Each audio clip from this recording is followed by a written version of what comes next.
ታሪክን የኋሊት የፈረንሳዩ ንጉስ ናፖሊዮን ቦናፓርት ሩሲያን ለመውረር ለወታደሮቹ ትዕዛዝ የሰጠው በ1804 ዓመተ ምህረት በዛሬው ቀን ነበር።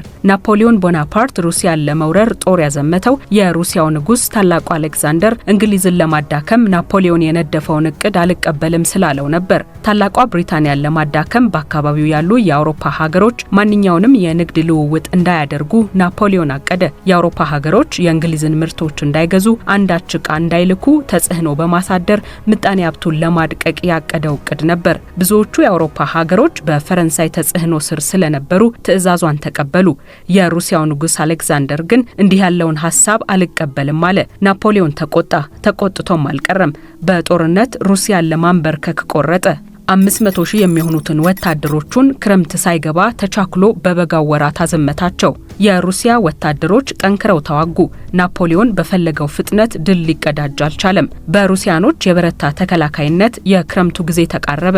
የናፖሊዮን ወታደሮች ሲያሸንፏቸው ሩሲያኖች ወደ ኋላ ሸሹ። ሲሸሹ ጠላቶቻቸው አንዳችም ነገር እንዳያገኙ ንብረቶቻቸውን እያቃጠሉ ወደ ገጠር ተሰራጩ። ከከፍተኛ ውጊያ በኋላ ናፖሊዮን ሞስኮን ተቆጣጠረ። ግን በሞስኮ ምግብም ሆነ የብርድ መከላከያ እንዳያገኙ ሩሲያኖች አውድመው ሸሹ። በዚያን የበረዷማው ክረምት ቅዝቃዜ ከፍተኛ ሆነ።